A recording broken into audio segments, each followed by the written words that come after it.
Donc, après avoir parlé ce matin de la procto, du reflux, maintenant c'est le tour des méquilles. Et les méquilles, on a tendance à dire que c'est une affaire de gastro-entérologue.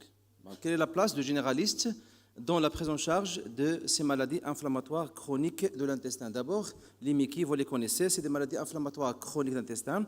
C'est des maladies chroniques qui évoluent par poussée entrecroupée de rémission, donc il n'y a pas le mot guérison, il n'y a que la rémission.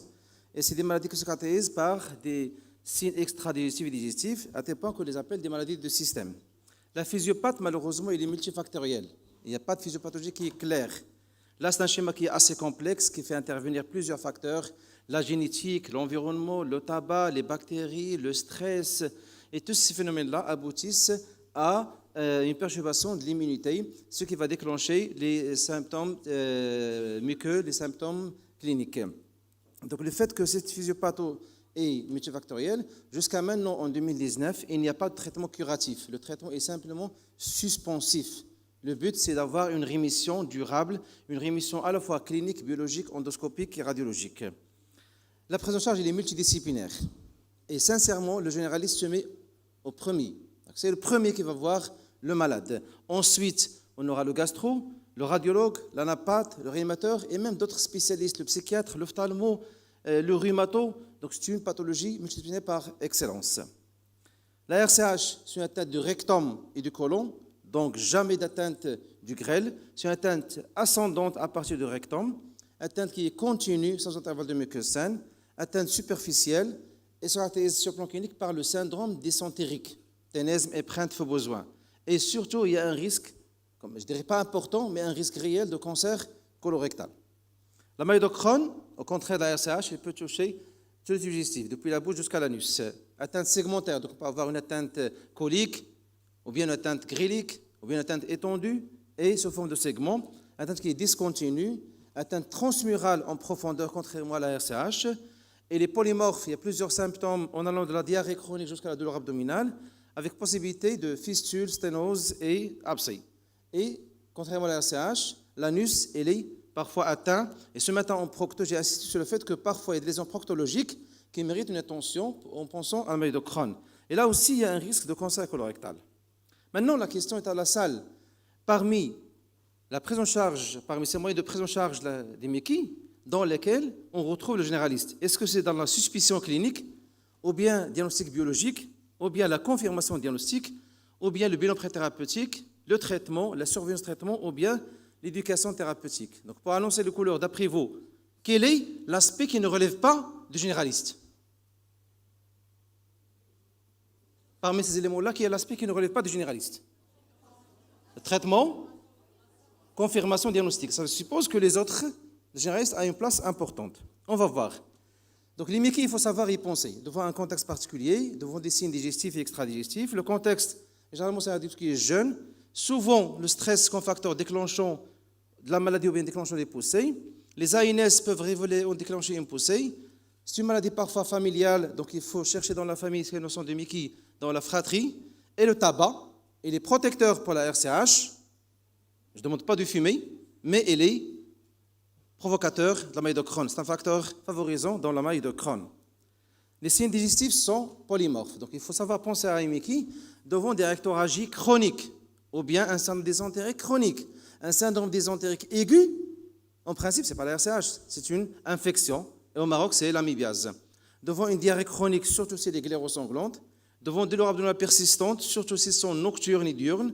Devant un syndrome de Koenig qui est témoin d'une subocclusion. Devant des signes généraux, une masse abdominale. Et parfois, seule l'anémie, ou parfois même l'hypoféritinémie, peut amener un patient à consulter. Et dans ce cas-là, on doit penser au méquilles. Il y a également des signes anopérinéaux. Et dans ce cas-là, il faut s'acharner à chercher les lésions atypiques. Les fistules anales banales, ça court les rues. Mais des fistules qui sont complexes ou récidivantes, qu'on voit ici dans la première photo, une fistule en fer à cheval, ça doit évoquer le Crohn. Des fissures atypiques, soit en nombre, ils sont multiples, ou bien latéralisées, ou bien de forme arrondie. Là, ce n'est pas une fissure classique, il faut chercher un Crohn. Également, lorsqu'on a des ulcérations anales et périanales, qui s'étendent parfois jusqu'à l'intérieur du canal anal, il faut penser à un Crohn. Et là, on voit des marisques, mais plutôt c'est des pseudomarisques parce qu'ils sont ulcérés. Et dans ce cas-là, il faut absolument faire une exploration endoscopique. ce n'est pas des maladies uniquement digestives, c'est des maladies de système. Et on voit ici qu'on peut avoir l'atteinte sacro-iliaque, l'atteinte osteoarticulaire, l'atteinte ophtalmologique, des aftes bucco-récidivants, le pyoderma gangrénosome. Donc le dermatologue peut être parfois le premier à voir ce patient, mais souvent, c'est les généralistes qui voient ces patients en premier. Donc à chaque fois qu'on a des lésions qui sont atypiques, il faut sonner l'alarme, ça peut correspondre à une maladie inflammatoire. Également, le généraliste peut apprécier la gravité de ces maladies-là grâce à des scores qui sont actuellement disponibles sur le net. Il y a le score de Trulov pour la RCH, qui différencie entre une poussée légère, modérée et sévère. Il y a le score de BEST, ou bien le score de CDAI. Là aussi, il est facile à recueillir et permet de différencier entre une maladie inactive avec un score inférieur à 150 ou bien une activité sévère avec un score supérieur à 450. Maintenant, je reprends ma diapo. Donc, à votre avis, est-ce que le généraliste se retrouve devant la suspicion clinique? Je suis d'accord? Donc, le généraliste doit absolument savoir suspecter une maladie inflammatoire. Et par la suite, est-ce qu'il pourra demander un bilan biologique? Quel bilan? Il y a la biologie standard, il y a l'examen des selles, mais maintenant, il y a la calprotectine fécale qui a émergé et qui est d'un secours très important. Biologie standard, c'est la NFS, anémie, hyperleucocytose et hyperplaquétose. L'hyperplaquétose est un témoin d'inflammation. La ferritinémie est souvent basse par plusieurs mécanismes. La CRP, on a tendance à dire que la CRP est un excellent marqueur d'inflammation, mais elle peut être normale dans 20% de cas, même avec un aspect endoscopique sévère. Et dans ce cas-là, il faut chercher autres marqueurs biologiques. Également, la biologie, ça va servir comme bilan de retentissement. Et maintenant, l'examen des selles. On voit que les examens des selles sont demandés à tort et à travers, aussi bien par les gastro que par les généralistes. Il faut savoir les demander dans des situations particulières. Lorsqu'on a une symptomologie qui est aiguë, oui, il faut les demander.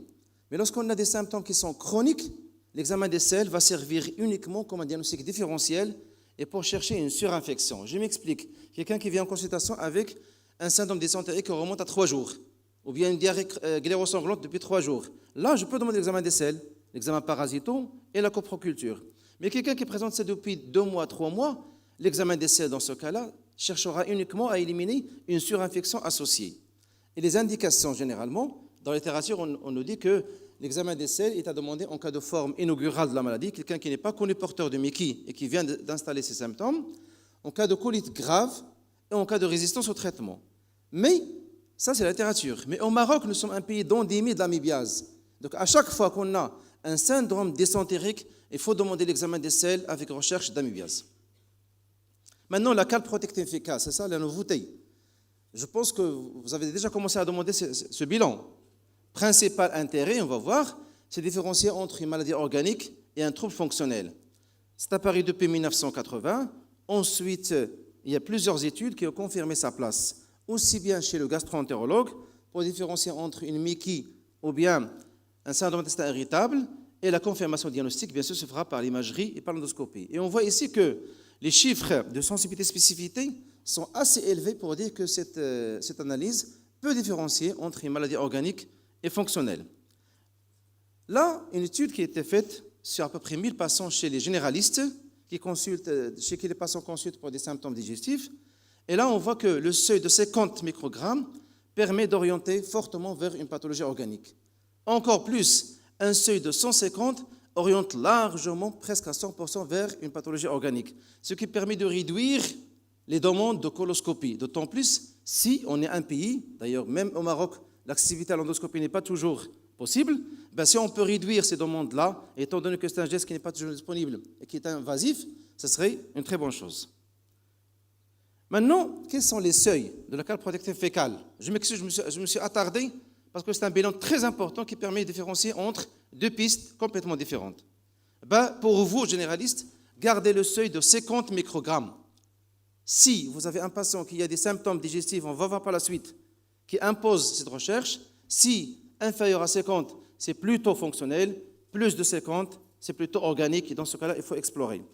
D'autres applications en gastro-entérologie, c'est le suivi d'une maladie inflammatoire déjà connue. Il faut savoir, est-ce que nous sommes en cicatrisation muqueuse, est-ce que nous sommes en rémission, et pour prédire la rechute. Donc, quand est-ce qu'on doit demander? Pour différencier entre une maladie organique et fonctionnelle, pour suivre une MICI, mais ce n'est pas un moyen de dépistage des cancers colorectaux, ni des polypes. Donc si on pense à un cancer ou bien à des polypes, il faut plutôt aller vers l'endoscopie. Deux situations. Quand est-ce qu'on doit demander la calprotectine? Première situation, quelqu'un qui a des symptômes digestifs chroniques sans signe d'alarme. Pas de rectorragie, pas d'amaigrissement, type douleur abdominale, diarrhée chronique, ballonnement. Dans ce cas-là, pour s'orienter, on fait d'abord la CRP. Si la CRP est normale et élevée, il faut s'orienter vers l'endoscopie. Si elle est normale, on demande la calprotectine fécale. Si elle est élevée, il faut faire l'endoscopie. Le deuxième volet, c'est le suivi d'un patient qui a une colite inflammatoire. Là aussi, on commence par la CRP. Et si normal, on passe à la calprotectine pour apprécier est-ce qu'on est devant une poussée de la maladie ou bien devant une pathologie fonctionnelle. Là, c'est l'algorithme le plus important.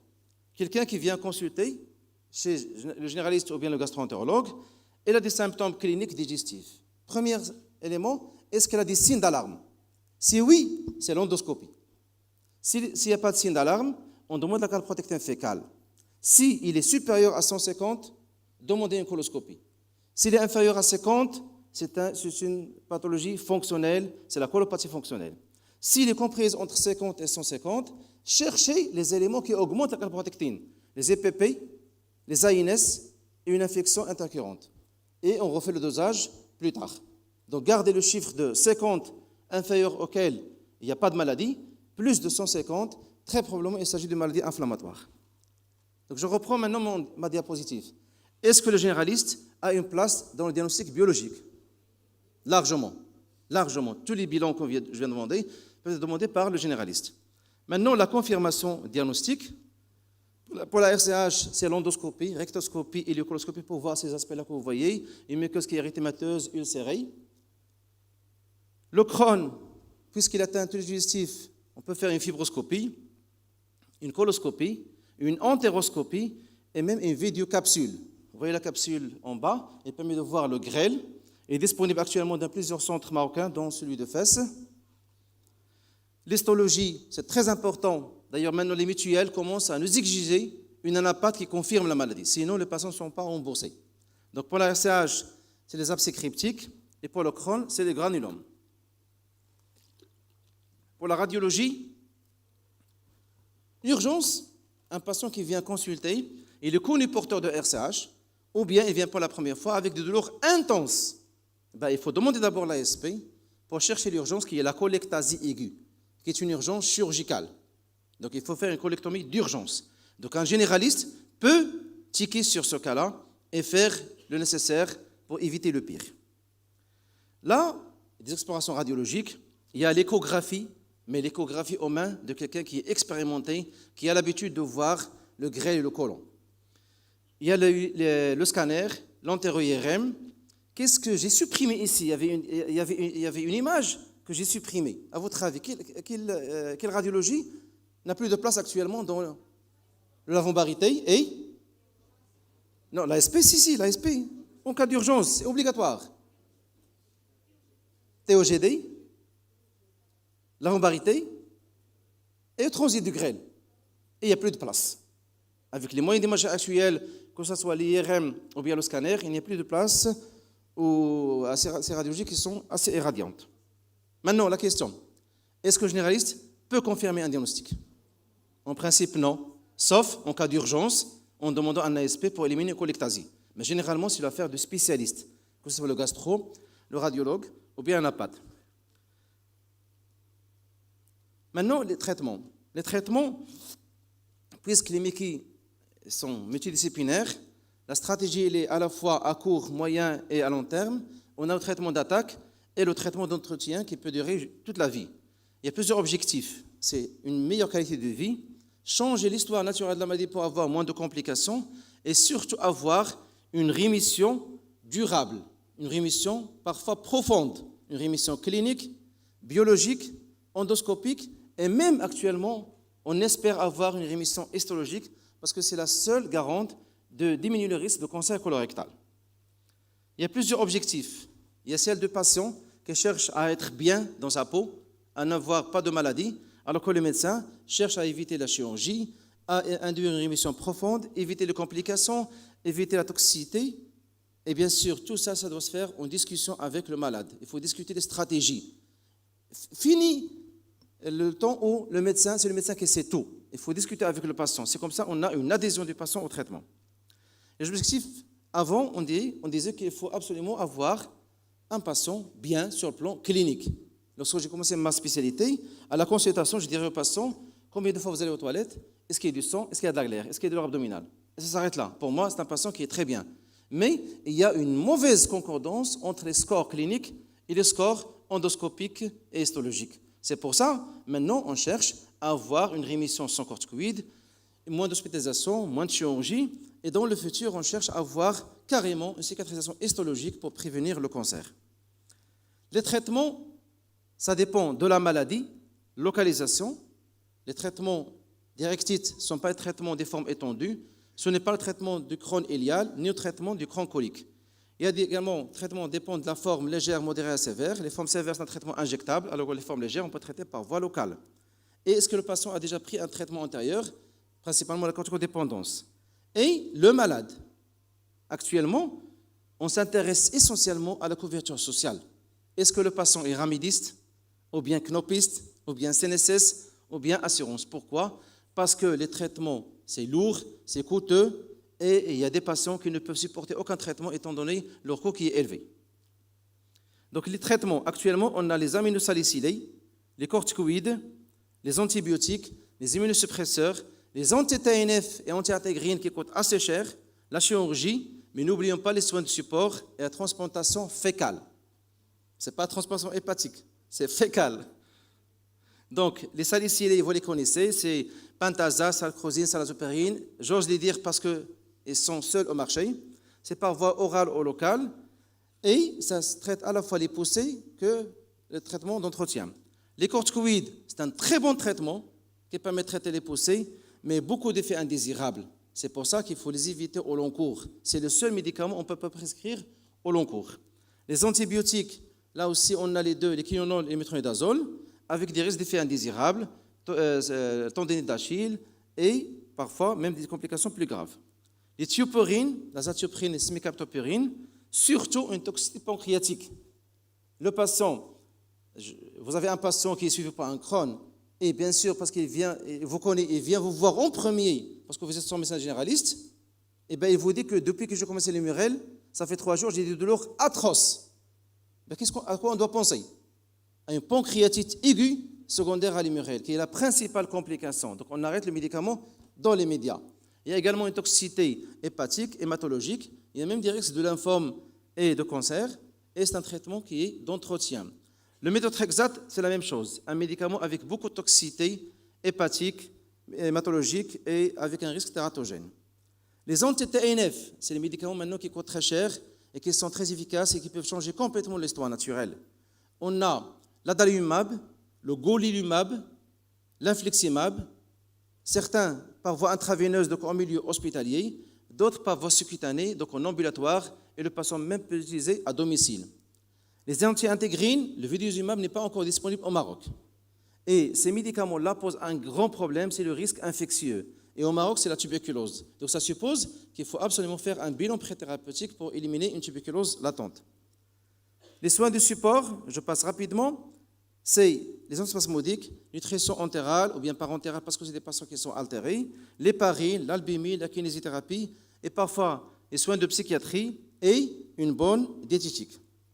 La transplantation fécale, juste un mot, c'est un nouveau traitement qui permet de modifier la flore intestinale, donc modifier le microbiote qui est actuellement la mode comme étant un élément qui peut changer l'histoire naturelle des Mickey, et il a été testé dans la RCH et ça a apporté quelques résultats. On attendra l'avenir pour prouver sa place.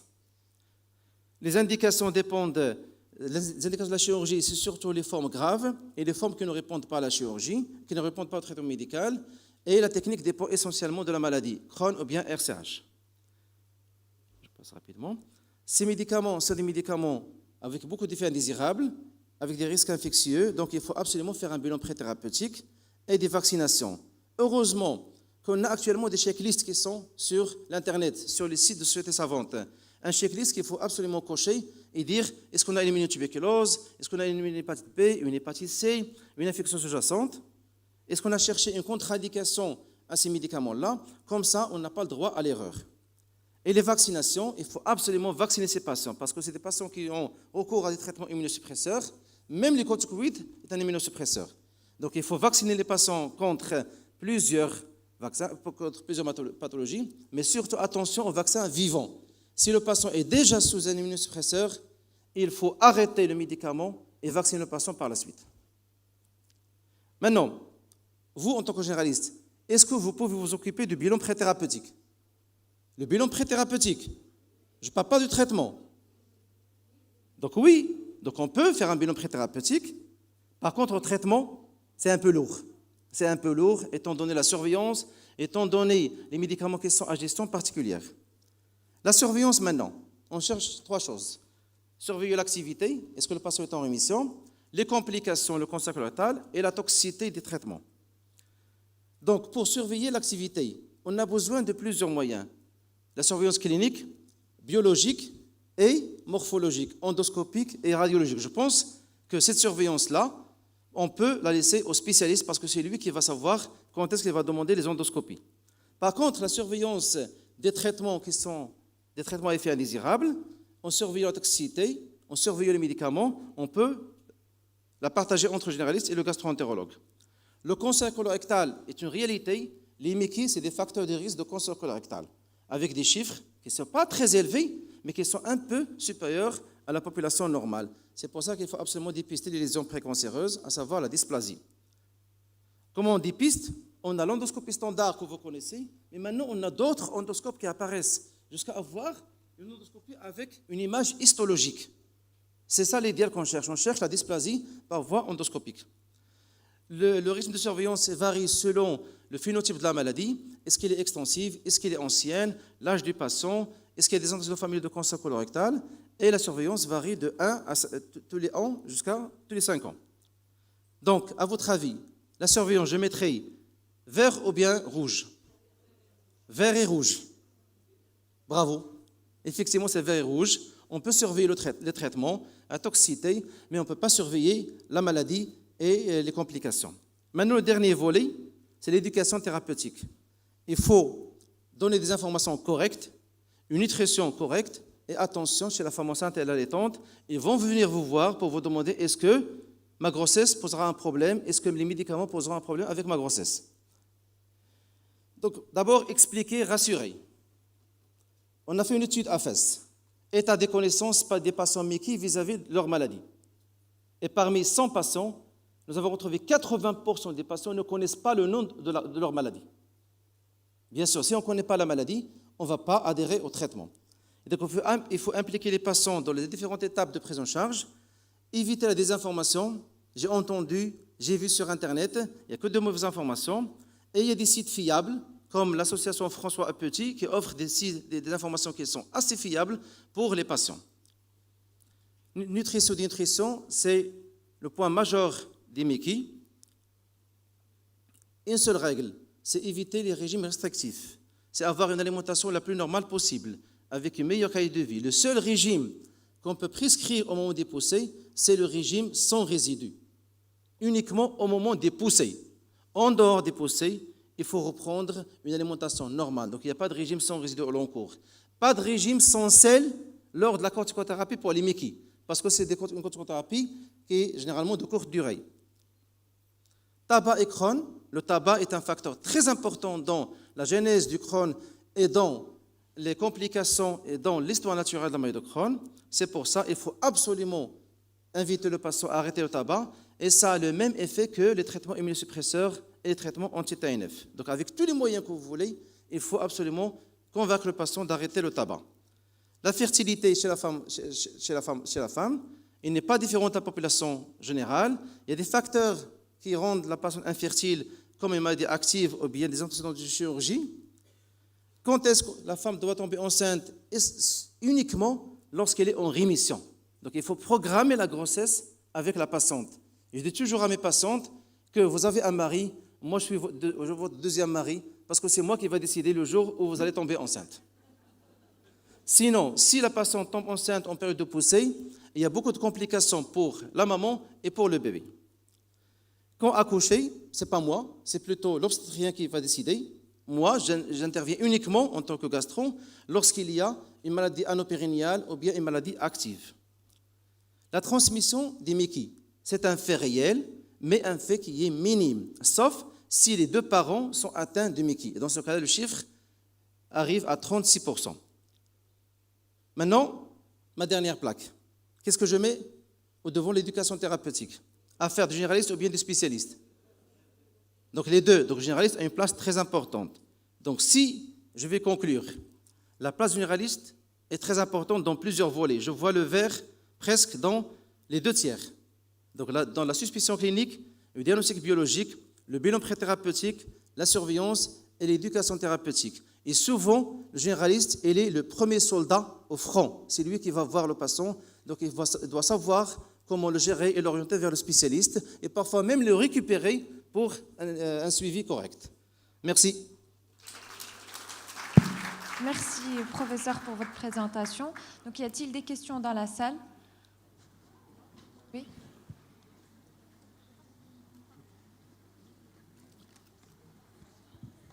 S'il vous plaît, monsieur, au moment de la grossesse, est-ce que vous arrêtez le traitement ou bien juste le régime? Au cours de la grossesse, vous arrêtez le traitement de fond? Je rigole, pourquoi?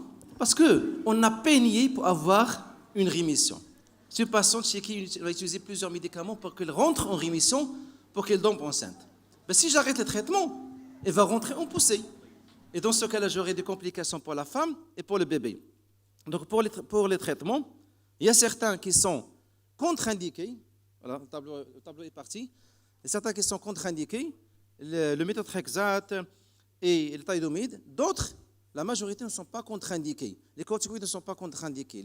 Les 5-azans ne sont pas contre-indiqués. Les immunosuppressants ne sont pas contre-indiqués. Les murelles, souvent, il y a des médecins généralistes et même des gynécos qui arrêtent les murelles chez la femme enceinte. Non, on ne doit pas l'arrêter. Elle doit continuer son traitement avec, il n'y a aucun problème. Une autre question? Y a-t-il d'autres questions dans la salle? Régime sans gluten, aucune place. Aucune place. Le seul régime à indiquer en cas de poussée, c'est le régime sans résidus. Y a-t-il une autre question dans la salle? Moi, j'ai une question, professeur, s'il vous plaît. Quel est le prix de la calprotectine fécale au privé? Ça coûte Ça combien? dépend des laboratoires. Ça varie entre 350 dirhams à Agadir à 1000 dirhams à Fès. Oui, ça dépend des laboratoires. Plus qu'il y a la demande, plus que le prix baisse. Et ça dépend également des techniques.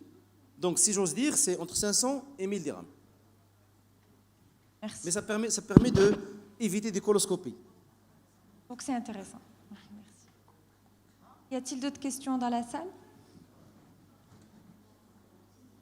C'est bon? Non? Oui.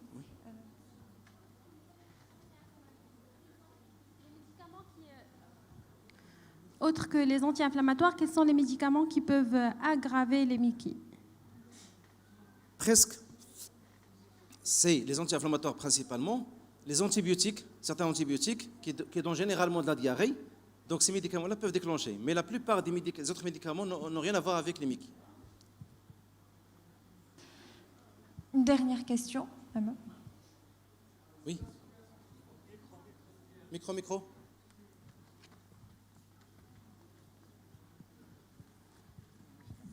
S'il vous plaît, est-ce que la surveillance endoscopique doit être régulière à un rythme bien régulé, avec signes cliniques apparents ou sans signes cliniques Je parle de la surveillance endoscopique de volet.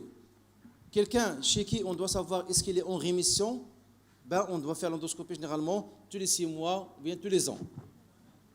Mais quelqu'un qui est asymptomatique, et on cherche à chercher la dysplasie, même s'il est asymptomatique, je fais l'endoscopie. Il y a des rythmes selon l'étendue de la maladie, selon l'ancienneté, selon les antécédents familiaux de cancer colorectal.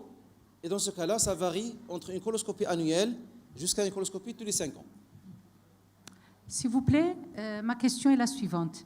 C'est vrai que c'est des maladies chroniques sur le long terme, je pourrais dire plus de 3 mois. Il y a la symptomatologie. Est-ce que c'est possible qu'on demande la calpoprotectine juste à son début? Est-ce que vraiment il va nous donner quelque chose, il va nous orienter vers telle ou telle pathologie?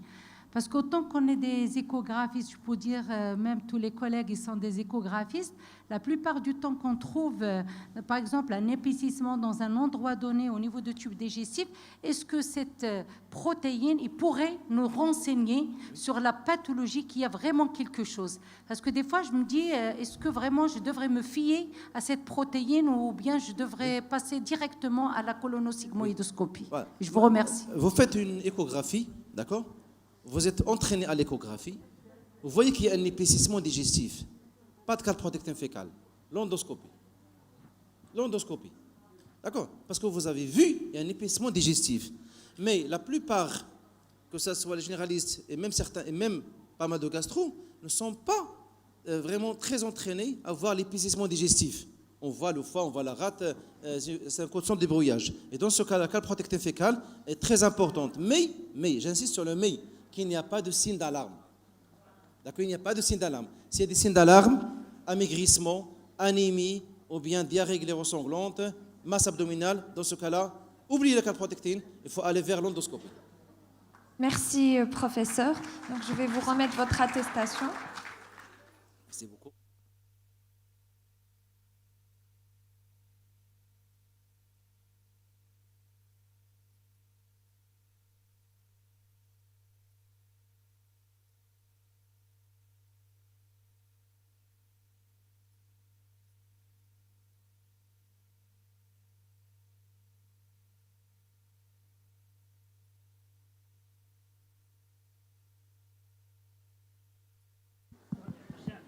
S'il vous plaît, pour ceux qui viennent d'arriver, je vous rappelle qu'il y aura un minibus pour amener les gens à leur hôtel pour qu'ils se changent et qu'on se retrouve ici à 8h30. Les minibus partiront des 3 hôtels à 8h pour être ici à 8h30. Et après la soirée, vous serez ramenés à vos hôtels. Merci. Nous allons faire une petite pause café, puis nous allons reprendre.